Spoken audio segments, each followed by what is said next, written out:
Welcome to my backyard to talk about Magnolia. I'm Maggie O'Halloran, one of the educators at the Florida School of Holistic Living. We are in my backyard here in Central Florida to talk about Magnolia. So come on in. Let's look at this gorgeous flower.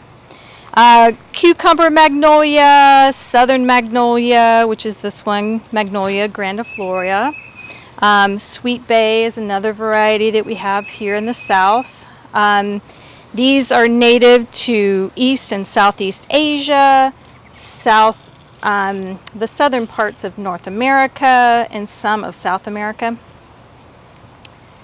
This is our grandiflora, but its range is not common here in Central Florida. It's mostly found here because people plant it. Its range usually ends more in northern part of Florida. But these gorgeous flowers I grew up with in South Louisiana. It's very common there, and I was actually named after Magnolia with my name Maggie. So I have a special connection with this plant. It is a really old plant. It's been evolving for thousands and thousands of years, and there are fossils that date back to 20 to 95 million years ago, and it evolved before bees. So the way that the cone or the seeds or the pollen area of this gorgeous flower is built, it was so that it would encourage beetles as pollinators. So this is a little tiny seed area on this magnolia, but really they get much bigger. And you can see the seed heads and the red seeds that can fall off that have had some historical uses. I just haven't found much information on those. However, the bark and the flowers were a part of the United States, what we call the United States now. In the U.S. during the 1800s, they were part of the pharmacopoeia. So it was like the standard for herbal or any kind of medicine really for some folks on this land in the 1800s. The flower is edible, but this is a place where we wonder about edibility because I'm not sure it's palatable. It is edible. It's something that you could consume without great harm.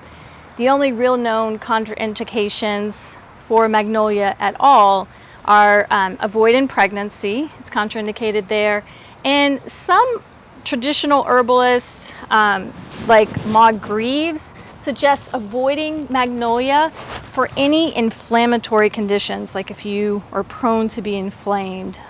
It was contraindicated there. It has a long history of use to overcome rheumatism, sleep issues, some digestive issues. I can find that in literature all day, every day. I was taught that the flowers could be a part of cough syrup and be helpful in sort of calming a tickling cough. I haven't found any research pointing to that, but that's the beauty of herbalism, is that sometimes we hear the stories and lineage of a plant that is not necessarily as documented. Of course, I'm not a medical provider and I'm not trying to offer any medical advice here. You should definitely seek guidance outside of this video if you are having issues with any of the things mentioned. But Magnolia flower is definitely edible. It might be, survival food along with the bark. The bark, when we're thinking of bark on any plant, we're thinking about that outside area. And sometimes you hear bark and you think like the trunk of the tree or something, and that can be true, but for most instances where I'm trying to gather the bark, I will get a twig or a little branch.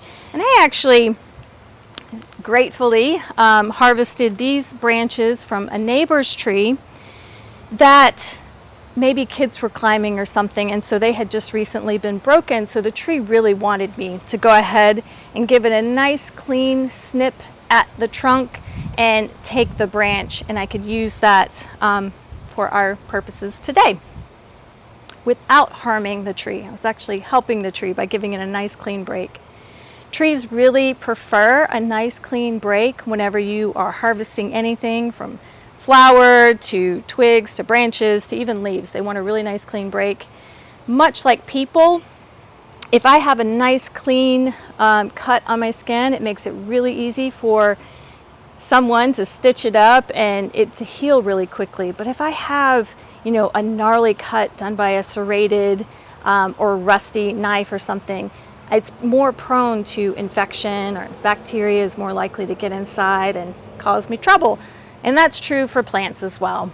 So whenever I'm harvesting, I want to make sure I give it a nice clean clip wherever I'm cutting it from. And once I have it, and I'm thinking about harvesting the bark, when herbals or wherever your resources are mentioning it, some will mention the outer bark or the inner bark.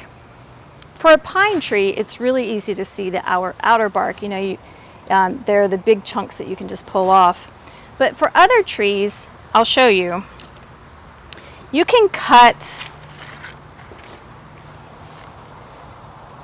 even a 1-inch length can be helpful. And if I want outer bark, I am going to do it right here on this cutting board. If I want outer bark, I take my knife and I hold it close and just press gently, and that way I can harvest outer bark. Oops. For Magnolia, that is the part that has been historically used. For some other plants, you'll see mention of inner bark, and that's your inner bark there. So you could just take off all the outer bark and then you'd already have your inner bark.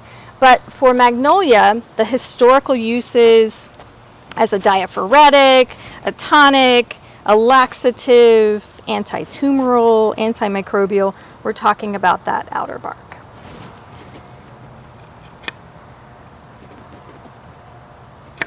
Oops.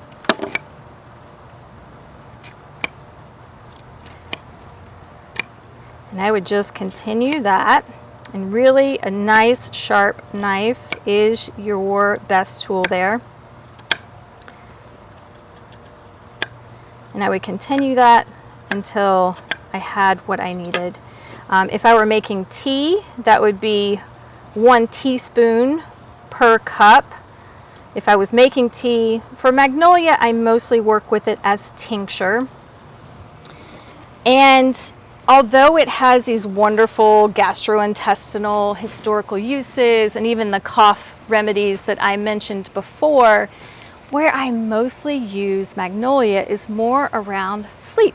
So Magnolia has plant constituents that interact with gamma receptors in the body and are sedative. So it makes a really nice sleep support plant in a tincture form. It also has been used historically for stress, or I don't know about you, but if I've been through a traumatic event or something like that, long time after that, it can be that I need a little bit of support for my not only sleep, but my day-to-day life, and being able to stay sort of grounded and present. And although Magnolia isn't necessarily seen as a nervine, it has this calming effect on the nervous system. And so it can be really nice as part of a protocol to just bring that relaxing quality into your life if you need it. It's often found in calming anxiety formulas to help support the body through that. So remember that Magnolia. We have grandiflora, Virginia. We're avoiding it during pregnancy, and it's the flowers that can be edible if you're into that. And historically, it is the bark, the outer bark, that is used. And remember, you don't have to take the bark from the outer part of the tree, and it can be really easy to just harvest a branch Most of the time I use it in a tincture form, and that is a concentrated herbal extract. A real simple way of making a tincture is having a jar of any size. I have one here. I would fill it about halfway with that bark, and then fill it up the rest of the way with my favorite alcohol.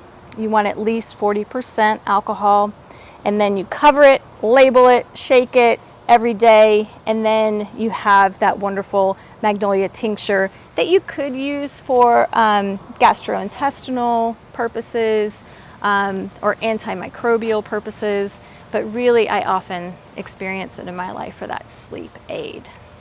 Thank you for joining me in my backyard here in Central Florida. Like, subscribe, enjoy, I hope, our Materia Medicas or plant profiles. Be sure to drop any questions in the comments or send us an email. I'm Maggie at holisticlivingschool.org. I look forward to hearing from you. And drop in the comments how you have historically used that Magnolia or how you've given it a try. And we'll see you then. Bye.